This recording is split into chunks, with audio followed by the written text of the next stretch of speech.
Hello friends and welcome back. I'm going to do a quick walkthrough of my project life for 2021.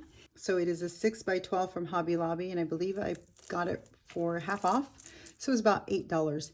Like I said, it's 6x12. So I use the design, they're Becky Higgins Design H.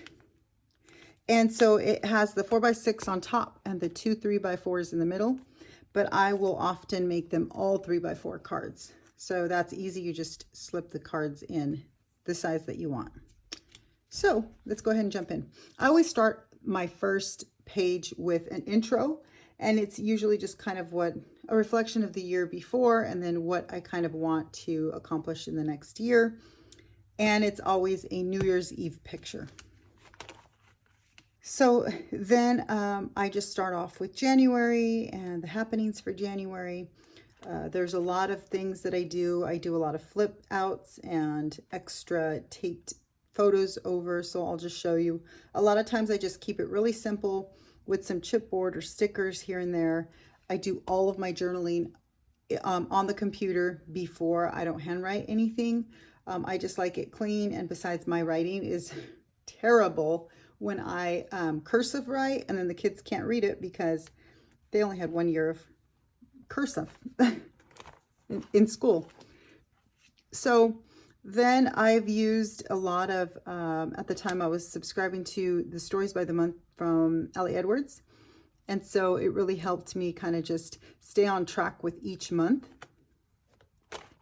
And there are a lot of Studio Calico cards as well, either printed here at home from digital sets, or I bought a lot of kits this year as well, last year. So then I add little tabs on the sides for when the month changes. So this went from January, the end of January, to February. And so when I don't type directly on the card, I will show you. Then I use stickers. Ooh, there's a glare there.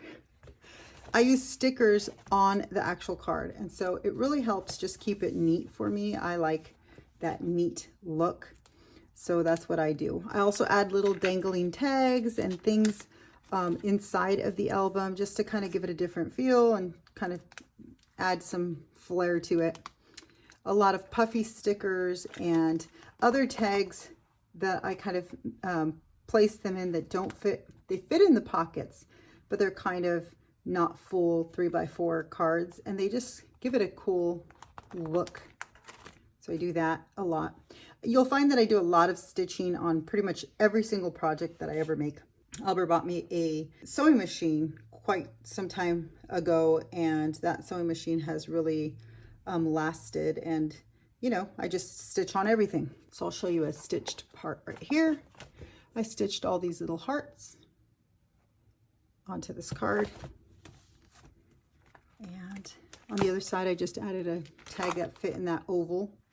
I do a lot of wood veneer, but I try to keep this album as flat as I possibly can. I try to use a lot of just cards, cardstock stickers, and chipboards here and there, but not too many because I don't want it too bulky. And it didn't come out so bulky, so I am really happy with that. Again, a lot of journaling is done through the computer on cards, digital cards, so that when I do have them placed in here, I like the neatness of it. My project life is very much family stories all placed in one album. My memory planner is all my stories from my perspective, what I eat, all my life is in that type of storytelling. This one's more for everyone else. I will throw in stories of myself in there, of course. I mean, I'm part of the family. So I will place things that, you know, are tough on me or things that are on my mind as well in here. But I try to strictly stick with stories for the kids and our happenings. So here what I did was I taped, this is just clear tape, packaging tape, and I added an extra card right in here and taped it to the side. That's how I got this flip out in a pocket. A lot of the stories are kind of just happenings around the house. And because it was, still COVID year and we still were, staying indoors quite a bit, there were stories that I was trying to figure out, like, what can I document and what is neat about life right now, and things like the inside of my purse and the inside of the refrigerator and what we usually have. Those are kinds of stories that I really like to, just share with the kids. These were things that we ate, these were things that we did, things like that. It's not just holidays, it's like everyday life in here. Lots of bike rides. This was spring break. We went to Monterey. Again, bike rides pretty much every day, library trips. Easter at my sister's. There's always Easter egg dyeing and fresh flowers all the time from Trader Joe's. Stories with birthdays, and I like to put a big photo of the kids when it's their birthday, and just little snippets of everyday life, hanging out with my friends, and work related stories, Mother's Day barbecues, and just lounging in the backyard, homework, just all the everyday stories, date nights, and making the most of it. This was us at home. And, we still had the hybrid style of teaching. The kids were still kind of half and half in. So that's documented in this project life. Another birthday with more photos. And I love to make collages. When there's a lot of photos to be placed in there, a collage is really nice. Last week of school. And then summer. We jump into summer with a bunch of stories all about summer. Yosemite trips and library and snuggling and staying up late. And sometimes it's, nice to have stories of everyday life that kind of don't really, include the kids. This is how much gas was that year. And I just, during that time, and I just flipped it out. It's a little flip out of $3.87 was in the summertime. So nice now that it's $5.20. And so there's lots of cards that I just tape over, photo collages, tape over. So they're all just taped on top and they flip up. And I really love that because you get to hide things that you don't want to show, or if you want to put journaling underneath there, or it's just a lot of photos and it's too busy, then hide them. So another birthday. We have a lot of birthdays. Summer's filled with lots of things. And so here I documented on an Ellie Edwards card of all the things that we do in the summer. So sometimes your stories can be very small and to the point.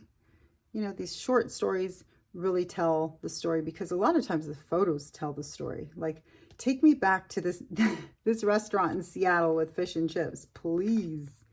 Delicious. A lot of, we got a cat at the end of August, and that's all the story about our new pet in our life that has taken our hearts.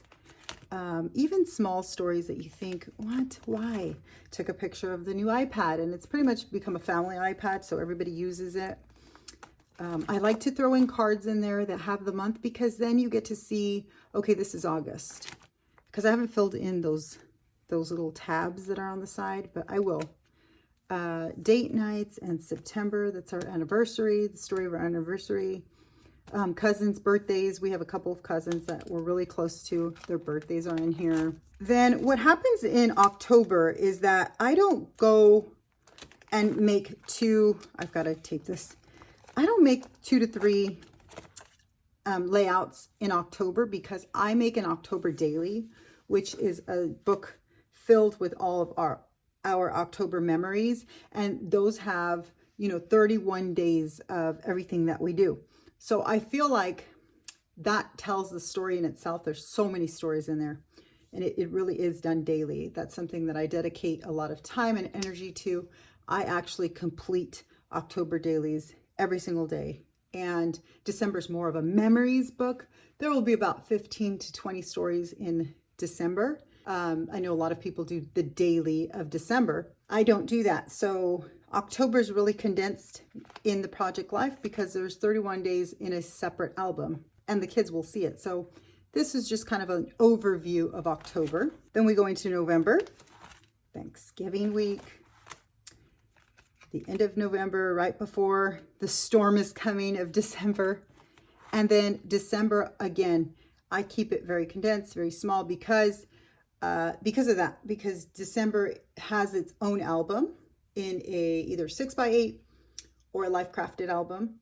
And so I just like to keep it short, sweet, to the point here with some memories, flip ups as well. But it's just so that way kind of you get the gist of December, the things we did, Disneyland. And that's the one card that has my handwriting in it. But it really is a nice thing because I have those other albums, and so they kind of fulfill the area that doesn't need the bulk in here. I don't need to repeat myself as well. And so that's the end. And so you can see that the album is filled with so many stories and so many memories, and it's not that thick. So it sits nicely. I actually have this one in the living room. Anyways, that is a walkthrough of my project life for 2021. I hope that you enjoyed it. I hope that if you have any questions, you feel free to leave me any questions in the comment section. I am more than willing to answer them. Do not forget to like, subscribe, and hit that little bell because that's what tells you when I've posted again. So thank you so much for stopping by. I really appreciate you, and talk to you later. Bye.